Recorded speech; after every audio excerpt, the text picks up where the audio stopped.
Hi hello friends, welcome back to my YouTube channel. ಇವತ್ತಿನ ವಿಡಿಯೋದಲ್ಲಿ ನಾವು ಹಾಸ್ಯ ಸೀರಿಯಲಲ್ಲಿ ಏನೆಲ್ಲ ನಡೆಯುತ್ತೆ ಅನ್ನೋದ್ರ ಬಗ್ಗೆ ತಿಳ್ಕೊಳ್ಳೋಣ. ಬನ್ನಿ, ಏನೆಲ್ಲ ಆಗುತ್ತೆ ಅಂತ ತಿಳಿಸ್ಕೊಡ್ತೀನಿ. ಮೊದಲಿಗೆ ತಾರಾ ತನ್ನ ಸಾಕ್ ತಂದೆ ಎಲ್ಲ ಕಾರ್ಯವನ್ನು ಮುಗಿಸಿ ಮನೆಗೆ ಬಂದಾಗ ಆಫೀಸ್ ಸ್ಟಾಫ್ ಮತ್ತು ಮಂಜ ಎಲ್ಲರೂ ಕೂಡ ಅಲ್ಲೇ ಇರ್ತಾರೆ. ಅಷ್ಟರಲ್ಲಿ ಅಲ್ಲಿಗೆ ಮನೆ ಸೀಸ್ ಮಾಡೋಕ್ಕೆ ಅಂತ ಬ್ಯಾಂಕ್ ಅವರು ಬರ್ತಾರೆ. ಎಕ್ಸ್ಕ್ಯೂಸ್ ಮಿ ಮೇಡಮ್, ವಿಷಯ ಗೊತ್ತಾಯಿತು, I am so sorry madam, ಆದರೆ ಯಾವುದೂ ನಮ್ಮ ಕೈಯಲ್ಲಿಲ್ಲ.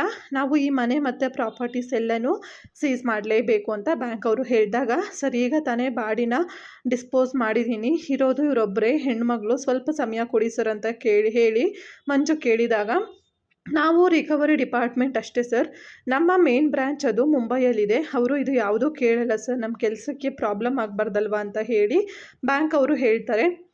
ಆಗ ತಾರಾ, ಇಫ್ ಯು ಡೋಂಟ್ ಮೈಂಡ್ ನಮ್ಮ ಮನೆಗೆ ಬಂದುಬಿಡು ಅಂತ ಹೇಳಿ ಮಂಜು ಕರೆದಾಗ ತಾರಾ ಬೇಡ ಅಂತ ತಲೆ ಅಲ್ಲಾಡಿಸ್ತಾಳೆ.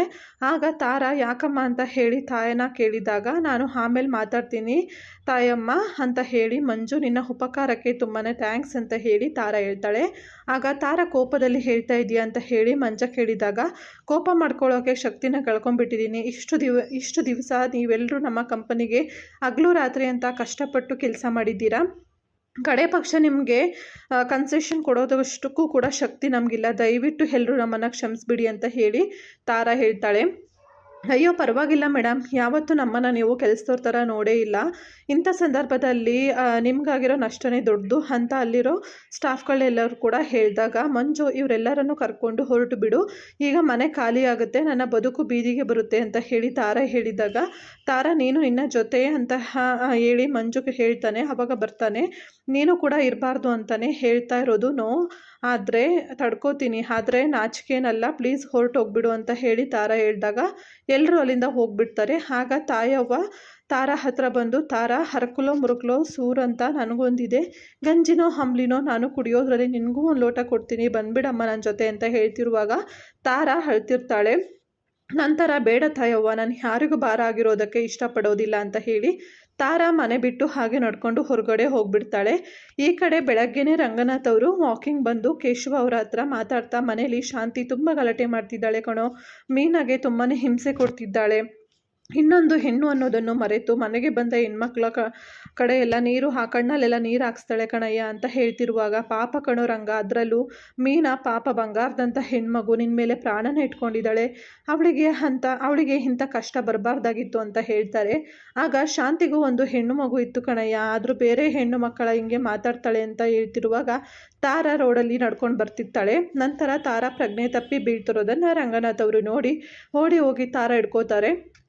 ಆಗ ಏನಾಯ್ತಮ್ಮ ಅಂತ ರಂಗನಾಥ್ ಅವರಿಗೆ ಹೇಳಿದಾಗ, ಯಾಕೋ ತಲೆ ಸುತ್ತ ಬಂದಂಗಾಯ್ತು ಸರ್ ಅಂತ ಹೇಳಿ ತಾರಾ ಹೇಳ್ತಾಳೆ.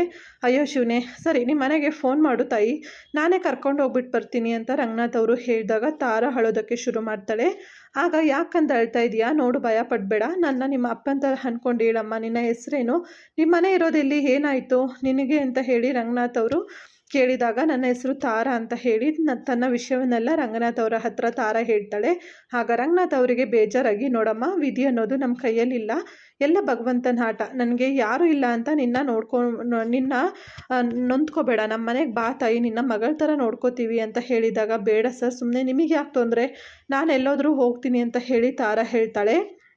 ಆಗ ರಂಗನಾಥ್ ಅವರು, ತಾರಾ ಅಂಥದ್ದು ನೋಡಮ್ಮ, ನನಗೂ ತಾರಾ ಅಂತ ಒಬ್ಬಳು ಮಗಳಿದ್ಲು, ನಿನ್ನ ನೋಡಿದರೆ ನನ್ನ ಮಗಳು ಥರನೇ ನೋಡ್ಕೋತೀನಿ ತಾಯಿ, ಇಲ್ಲ ಅಂದರೆ ನಿನಗೆ ಎಷ್ಟು ದಿವಸ ಬೇಕೋ ಅಷ್ಟು ದಿನ ಮಾತ್ರ ಇರು ಸಾಕು, ಬಾ ತಾಯಿ, ಒಂಟಿ ಹೆಣ್ಣು ಮಗಳು ನೀನು, ನಿನ್ನ ಒಂಟಿಯಾಗಿ ಕಳಿಸೋದಕ್ಕೆ ನನ್ನ ಮನಸ್ಸು ಒಪ್ತಿಲ್ಲ, ನನಗೆ 3 ಜನ ಗಂಡು ಮಕ್ಕಳಿದ್ದಾರೆ, ಜೊತೆಗೆ ನಿನ್ನ 4ನೇ ಮಗಳು ಅಂತ ಅನ್ಕೊತೀನಿ ಅಂತ ಹೇಳ್ತಿರುವಾಗ ಕೇಶವ ಅವರು ಕೂಡ ತಾರಾಗೆ ಹೋಗಮ್ಮ ಅಂತ ಹೇಳಿ ಬಲವಂತ ಮಾಡ್ತಾರೆ.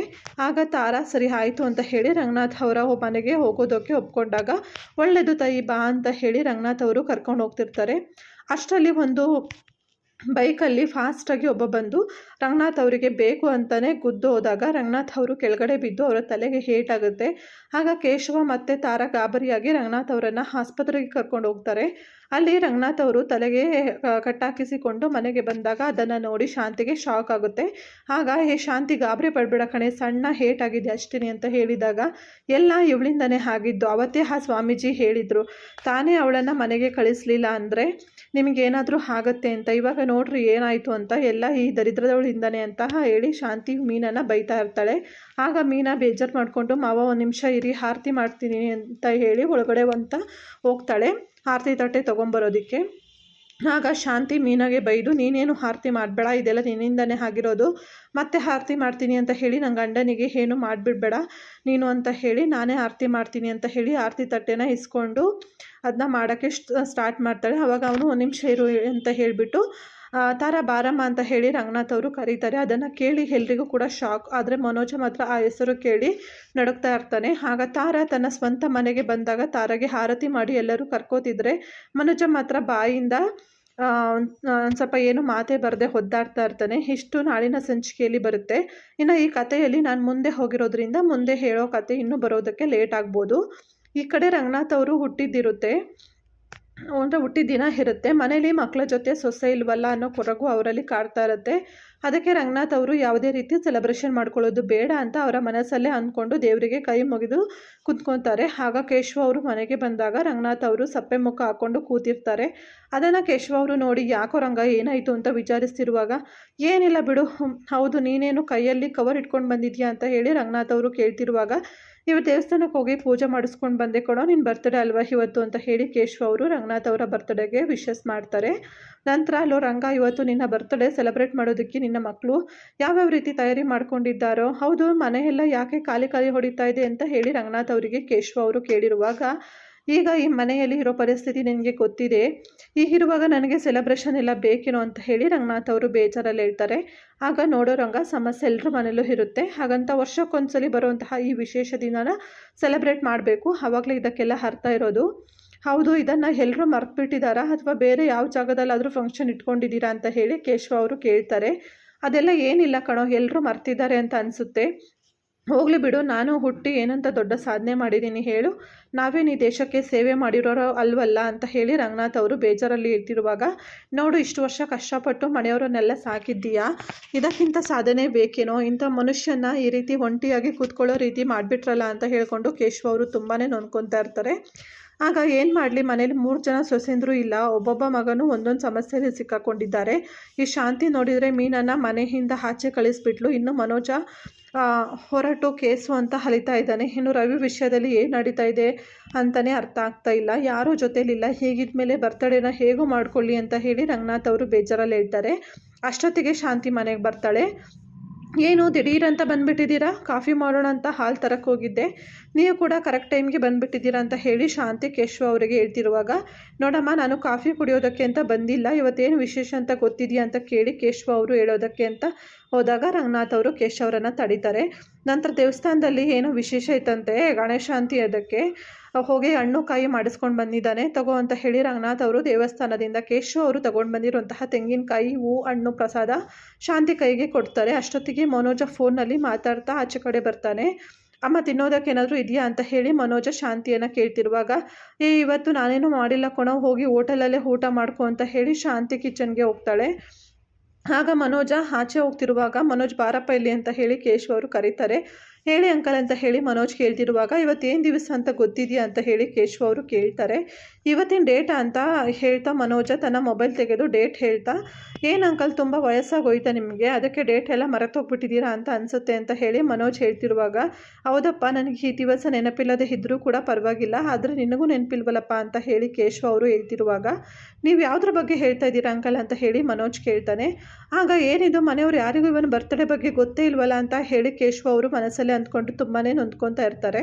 ಅಷ್ಟೊತ್ತಿಗೆ ರವಿ ಕೂಡ ಮನೆಗೆ ಬರ್ತಾನೆ. ಲೋ ರವಿ, ನನ್ನ ಆಚೆ ಕಡೆ ಊಟಕ್ಕೆ ಹೋಗೋಣ ಅಂತ ಅಂದ್ಕೊಂಡಿದ್ದೆ, ಅಷ್ಟರಲ್ಲಿ ನೀನೇ ಊಟ ತೊಗೊಂಡು ಬಂದುಬಿಟ್ಟಿದೆಯಲ್ಲೋ ಅಂತ ಹೇಳಿ ಮನೋಜ ಕೇಳ್ತಿರುವಾಗ, ಹ್ಞೂ ಕಣೋ, ಮನೇಲಿ ಏನೂ ಐಟಮ್ ಇರಲಿಲ್ಲ, ಅದಕ್ಕೆ ನಾನೇ ಆಚೆ ಕಡೆಯಿಂದ ತೊಗೊಂಡು ಬಂದುಬಿಟ್ಟೆ ಅಂತ ಹೇಳಿ ರವಿ ಹೇಳ್ತಿರ್ತಾನೆ.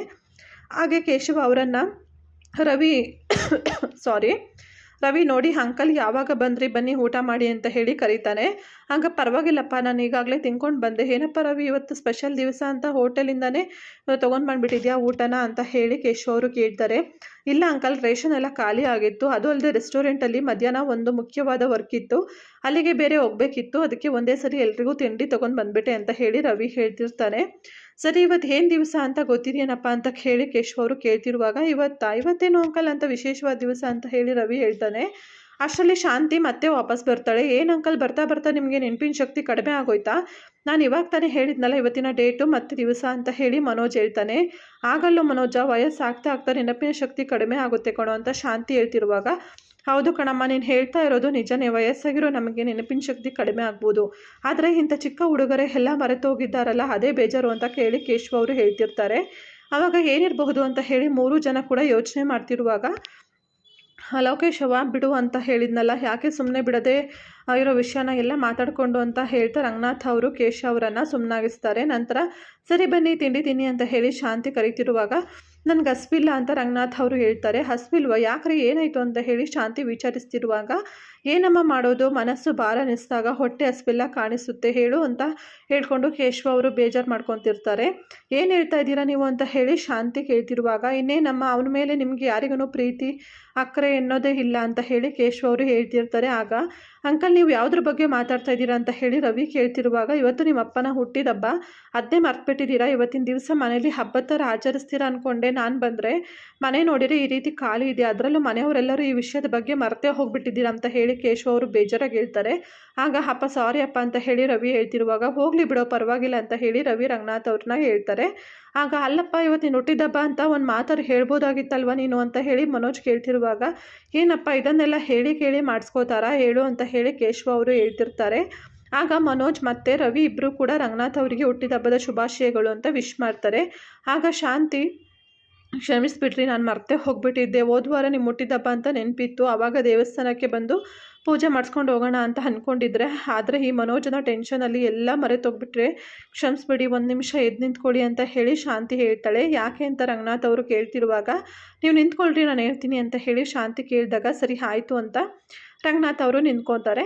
ಆಗ ಶಾಂತಿ ಹೋಗಿ ರಂಗನಾಥ್ ಅವರ ಕಾಲಿಗೆ ಬಿದ್ದು ಆಶೀರ್ವಾದ ತಗೋತಾಳೆ. ಹಾಗೆ ನನ್ನನ್ನು ಕ್ಷಮಿಸ್ಬಿಡಿ ಅಂತ ಕೇಳ್ಕೊತಾಳೆ. ಪರವಾಗಿಲ್ಲ ಬಿಡಿ ಅಂತ ಹೇಳಿ ರಂಗನಾಥ್ ಅವರು ಹೇಳ್ತಿರುವಾಗ, ಅಪ್ಪ ನನಗೂ ಆಶೀರ್ವಾದ ಮಾಡಿ ಅಂತ ಹೋಗಿ ರವಿ ಕಾಲಿಗೆ ಬೀಳ್ತಾನೆ. ಶ್ರುತಿ ಜೊತೆ ಆದಷ್ಟು ಬೇಗ ನೀನು ಹೊಂದಾಗಿ ಸುಖವಾಗಿರಲಿ ಅಂತ ಹೇಳಿ ರಂಗನಾಥ್ ಅವರು ಆಶೀರ್ವಾದ ಮಾಡ್ತಾರೆ. ಅದೇ ರೀತಿ ಮನೋಜನು ಬಂದು ರಂಗನಾಥ್ ಅವರ ಹತ್ರ ಆಶೀರ್ವಾದ ತೊಗೊಂಡಾಗ ರಂಗನಾಥ್ ಅವರು ಚೆನ್ನಾಗಿರಪ್ಪ ಅಂತ ಆಶೀರ್ವಾದ ಮಾಡ್ತಾರೆ.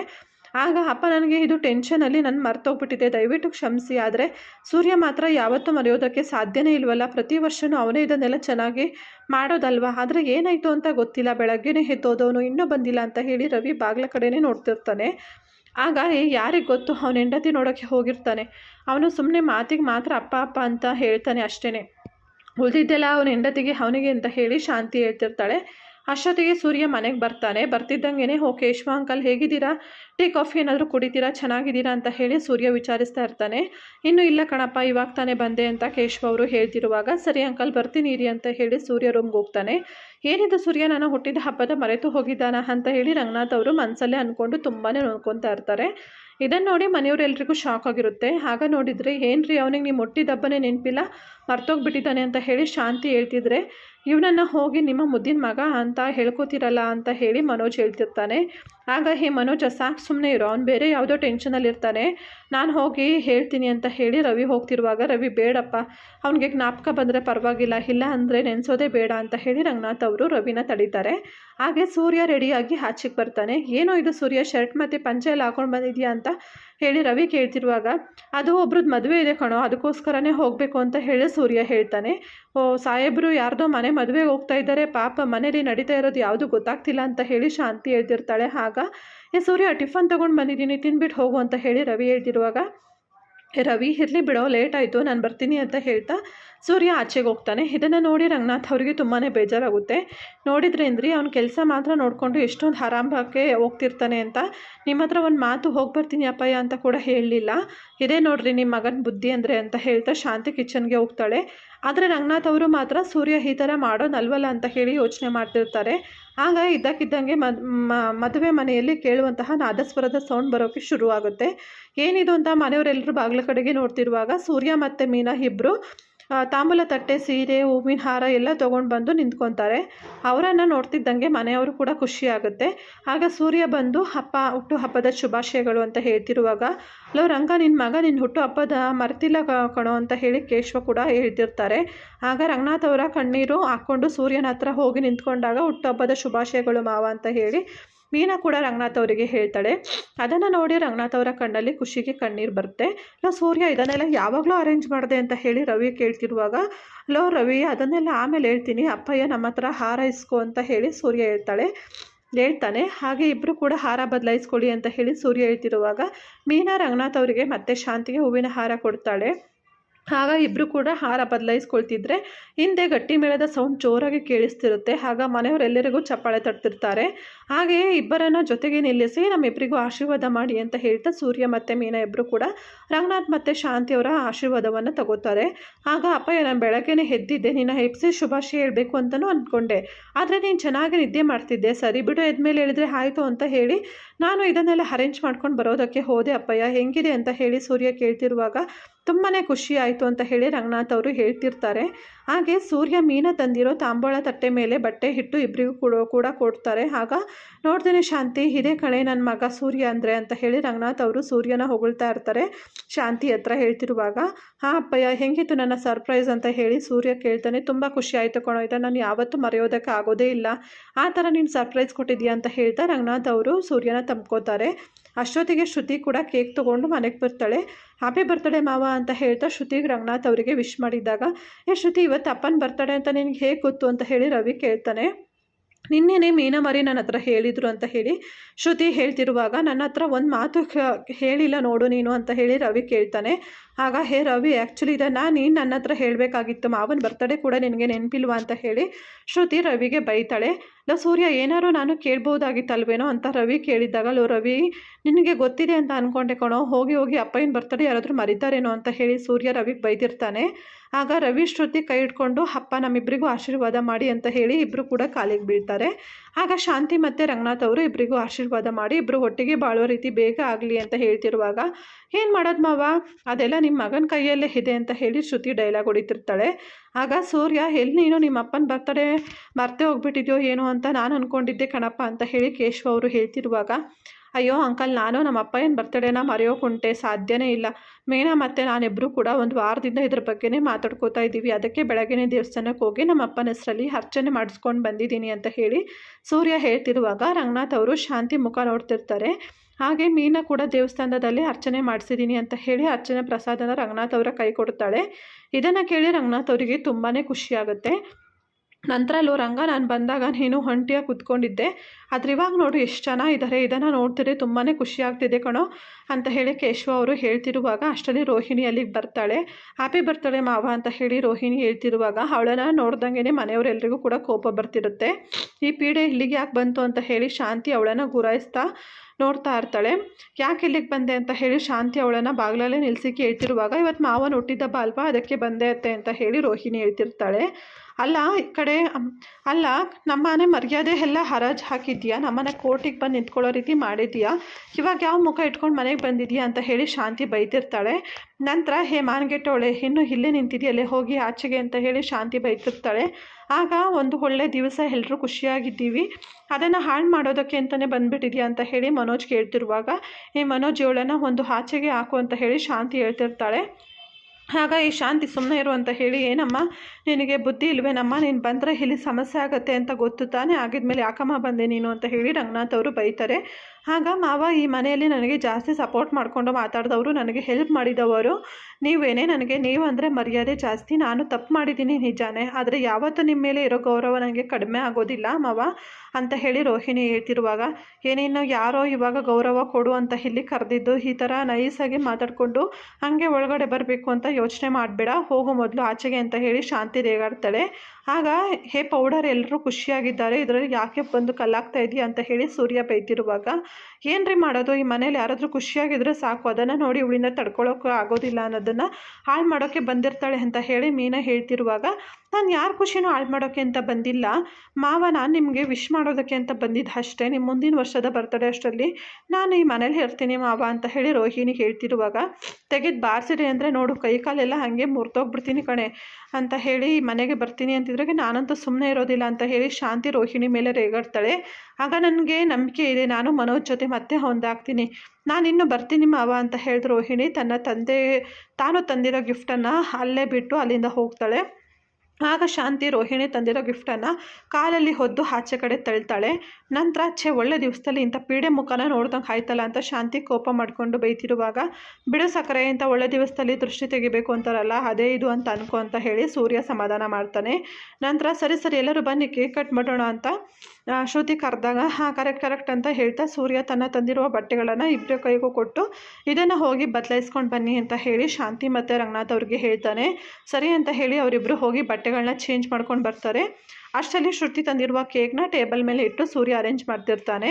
ಅವರು ಬರ್ತಿದ್ದಂಗೆ ಕೇಕ್ ಕಟ್ ಮಾಡಿ ಎಲ್ಲರೂ ಚಪ್ಪಾಳೆ ತಟ್ತಾ ಹುಟ್ಟುಹಬ್ಬದ ಶುಭಾಶಯಗಳು, ಹ್ಯಾಪಿ ಬರ್ಡೇ ಟು ಯು ಅಂತ ಹೇಳಿ ಹಾಡ್ತಿರ್ತಾರೆ. ಈ ಕಡೆ ಸೂರ್ಯ ತನ್ನ ಹೊಸ ಗಾಡಿಗೆ ಪೂಜೆ ಮಾಡಿಸ್ಕೊಂಡು ಬರಬೇಕು ಅಂತ ಹೇಳಿ ಮನೆಯವರೆಲ್ಲರನ್ನ ಕರ್ಕೊಂಡು ದೇವಸ್ಥಾನಕ್ಕೆ ಹೋಗ್ತಾನೆ. ನಂತರ ವ್ಯಾನ್ಗೆ ಹೂವಿನ ಅಲಂಕಾರ ಎಲ್ಲ ಮಾಡಿಸಿ ಪೂಜೆಗೆ ಅಂತ ದೇವಸ್ಥಾನದಲ್ಲಿ ರಂಗನಾಥ ಅವರ ಗಾಡಿ ನೋಡಿ ತುಂಬ ಚೆನ್ನಾಗಿದೆ ಕಣೋ ಸೂರ್ಯ ಅಂತ ಹೇಳಿ ಹೊಗಳ್ತಾರೆ.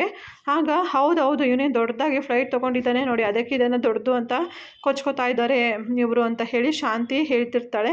ಆಗ ಅಯ್ಯೋ ಸಕ್ಕರೆ, ಫ್ಲೈಟ್ ಎಲ್ಲ ತೊಗೊಳ್ಳೋವಷ್ಟು ನಾವು ದೊಡ್ಡವರಲ್ಲ ಬಿಡಿ, ಅಲ್ಲಿ ನಿಮ್ಮ ಪಕ್ಕದಲ್ಲಿ ನಿಂತಿದ್ದಾನಲ್ಲ ದೊಡ್ಡ ಬಿಸ್ನೆಸ್ ಮ್ಯಾನ್, ಅವರು ಫ್ಲೈಟ್ ತೊಗೊಂಡು ಬಂದು ನಮ್ಮನ್ನೇ ಟೆರೆಸ್ ಮೇಲೆ ನಿಲ್ಲಿಸ್ತಾರೆ ಬಿಡಿ, ಆವಾಗ ನೀವು ಅದನ್ನು ನೋಡಿ ಖುಷಿ ಪಡೋರಂತೆ ಅಂತ ಹೇಳಿ ಸೂರ್ಯ ಹೇಳ್ತಿರ್ತಾನೆ. ಆಗ ಆ ಶಾಂತಿ, ನಮ್ಮ ಮಗ ಜೀವನದಲ್ಲಿ ಮುಂದೆ ಬರ್ತಾ ಇದ್ದಾನೆ, ಅದನ್ನು ನೆನಪಿಸ್ಕೊಂಡು ನಾವು ಹೆಮ್ಮೆ ಪಡೋಣ, ಅದನ್ನು ಬಿಟ್ಟು ಯಾಕೆ ಹೀಗೆಲ್ಲ ಹೇಳಿ ಮಾತಾಡ್ತೀಯಾ ಅಂತ ಹೇಳಿ ರಂಗನಾಥ್ ಅವರು ಬೈತಿರ್ತಾರೆ. ಅಷ್ಟರಲ್ಲಿ ಅಲ್ಲಿಗೆ ಕನಕ ಕೂಡ ಬರ್ತಾಳೆ. ಆಗ ಸೂರ್ಯ ಪೂಜೆ ಶುರು ಮಾಡೋಣ ಅಂತ ಹೇಳಿ ರಂಗನಾಥ್ ಅವರು ಹೇಳ್ತಿರುವಾಗ, ಇಲ್ಲ ಅಪ್ಪಯ್ಯ ಅದೇ ಸರ್ ಮತ್ತು ಮೇಡಮ್ ಇಬ್ಬರು ಬರಬೇಕು, ಅವರು ಬಂದಿದ ತಕ್ಷಣ ಪೂಜೆ ಶುರು ಮಾಡೋಣ ಅಂತ ಹೇಳಿ ಸೂರ್ಯ ಹೇಳ್ತಾನೆ. ಹಾಗೆ ಇವರೆಲ್ಲರೂ ಮಾತಾಡ್ತಿರುವಾಗ ಸೂರ್ಯನಿಗೆ ಗಾಡಿ ಕೊಡಿಸಿರುವಂತಹ ಗಂಡ ಹೆಂಡತಿ ಇಬ್ಬರು ಕೂಡ ಅಲ್ಲಿಗೆ ಬರ್ತಾರೆ. ಅವರಿಗೆ ಮನೆಯವರೆಲ್ಲರೂ ಕೂಡ ಸೂರ್ಯನ ಪರಿಚಯ ಮಾಡಿಸ್ಕೊಡ್ತಾನೆ. ಆಗ ಅವರು ರಂಗನಾಥ್ ಅವರ ಹತ್ರ ಬಂದು, ನಿಜವಾಗ್ಲೂ ಇಂಥ ಮಗನ ಪಡೆಯೋದಕ್ಕೆ ನೀವು ಪುಣ್ಯ ಮಾಡಿದ್ರಿ, ನಿಮ್ಮ ಮಗ ಸೊಸೆಯಿಂದ ಇವತ್ತು ನನ್ನ ಮಗನ ಜೀವಂತವಾಗಿದ್ದಾನೆ, ನಮ್ಮ ಜೊತೆ ಸಂತೋಷವಾಗಿದ್ದಾನೆ ಅಂತ ಹೇಳಿ ಅವ್ರು ಹೇಳ್ತಿರುವಾಗ ಸೂರ್ಯ ಅದ್ರ ಬಗ್ಗೆ ಎಲ್ಲ ಹೇಳ್ತಾ ರಾಯರಿಗೆ ಹೇಳಬೇಕು ಅಂತಂದರೆ, ನೀವು ಅವನಿಗೆ ಮಾಡಿರೋ ಸಹಾಯ ದೊಡ್ಡದು, ಅದರಿಂದ ಅವನ ಜೀವನದಲ್ಲಿ ಇನ್ಮೇಲೆ ಎಲ್ಲ ಒಳ್ಳೆಯದೇ ಆಗುತ್ತೆ ಅಂತ ಹೇಳಿ ರಂಗನಾಥ್ ಅವರು ಹೇಳ್ತಿರ್ತಾರೆ. ಇಲ್ಲ ಸರ್, ಇಂಥ ಮಗನ ಹೆತ್ತಿರೋ ತಂದೆ ತಾಯಿ ನೀವು, ನಿಮಗೆ ಮೊದಲು ನಾವು ಟ್ಯಾಂಕ್ಸ್ ಹೇಳಬೇಕು ಅಂತ ಹೇಳ್ತಾ ಅವರಿಬ್ಬರು ಕೂಡ ರಂಗನಾಥ್ ಮತ್ತು ಶಾಂತಿಗೆ ಕೈ ಮುಗಿತಾ ಇರ್ತಾರೆ. ಇದನ್ನು ನೋಡಿ ಶಾಂತಿ ಕೂಡ ಸೂರ್ಯನ ಬಗ್ಗೆ ಹೆಮ್ಮೆ ಅನಿಸ್ತಾ ಇರುತ್ತೆ. ಹಾಗೆ ಎಲ್ಲರೂ ಸೇರಿ ಪೂಜೆನ ಶುರು ಮಾಡ್ತಾರೆ. ಆಗ ಸೂರ್ಯ ರಂಗನಾಥ್ ಅವ್ರ ಹತ್ರ ಬಂದು, ಅಪ್ಪಯ್ಯ ನೀನೇ ಕೀ ಕೊಡು ಅಂತ ಹೇಳಿದಾಗ ಸರಿ ಆಯಿತು ಅಂತ ಹೇಳಿ ರಂಗನಾಥ್ ಅವರು ಕೀ ತೊಗೊಂಡು ಬಂದು ಮನಸಲ್ಲೇ ದೇವರನ್ನ ಬೇಡ್ಕೊಂಡು, ನಿನ್ನ ಜೀವನದಲ್ಲಿ ನೀನು ಇದೇ ರೀತಿ ಮುಂದೆ ಬಾರಪ್ಪ ಅಂತ ಹೇಳ್ತಾ ಸೂರ್ಯನ ಕೈಗೆ ಗಾಡಿ ಕೀನ ಕೊಡ್ತಾರೆ. ಆಗ ಸೂರ್ಯ ಗಾಡಿನ ಸ್ಟಾರ್ಟ್ ಮಾಡ್ತೀನಿ ಅಂತ ಹೋಗ್ತಿರುವಾಗ ಮೀನನ್ನೇ ಗಾಡಿ ಡೋರ್ನ ಓಪನ್ ಮಾಡಿ ಕುತ್ಕೊಳ್ಳಿ ಅಂತ ಹೇಳ್ತಾಳೆ. ಅದನ್ನು ನೋಡಿ ಸೂರ್ಯನ ಕೂಡ ತುಂಬಾ ಖುಷಿಯಾಗುತ್ತೆ. ನಂತರ ಕಂಗ್ರ್ಯಾಚುಲೇಷನ್ ಸರ್ ಅಂತ ಹೇಳಿ ಮೀನಾ ಸೂರ್ಯನಿಗೆ ಹೇಳ್ತಿರುವಾಗ ಸೂರ್ಯ ಮೀನಾಗೆ ಶೇಕ್ ಹ್ಯಾಂಡ್ ಕೊಟ್ಟು ಥ್ಯಾಂಕ್ ಯು ಅಂತ ಹೇಳ್ತಾ ಗಾಡಿ ಸ್ಟಾರ್ಟ್ ಮಾಡ್ತಾನೆ. ಆಗ ಎಲ್ಲರೂ ಖುಷಿಯಿಂದ ಸೂರ್ಯನ ಬಗ್ಗೆ ಹೊಗಳ್ತಾ ಅವನ ಮುಂದಿನ ಜೀವನ ಚೆನ್ನಾಗಿರಲಿ ಅಂತ ಹೇಳ್ತಾ ಮಾತಾಡ್ಕೋತಾ ಇರ್ತಾರೆ. ಇಲ್ಲಿಗೆ ಈ ಸಂಚಿಕೆ ವಿಡಿಯೋ ಮುಕ್ತಾಯ ಆಗಿದೆ. ಈ ವಿಡಿಯೋ ನಿಮಗೆ ಇಷ್ಟ ಆಗಿದರೆ ಪ್ಲೀಸ್ ಲೈಕ್ ಮಾಡಿ, ಸಬ್ಸ್ಕ್ರೈಬ್ ಮಾಡಿ. Thank you so much for watching. ಮತ್ತೆ ನಾನು ನಿಮಗೆ ನೆಕ್ಸ್ಟ್ ವಿಡಿಯೋದಲ್ಲಿ ಸಿಗ್ತೀನಿ. ಟೇಕ್ ಕೇರ್, ಬಾಯ್.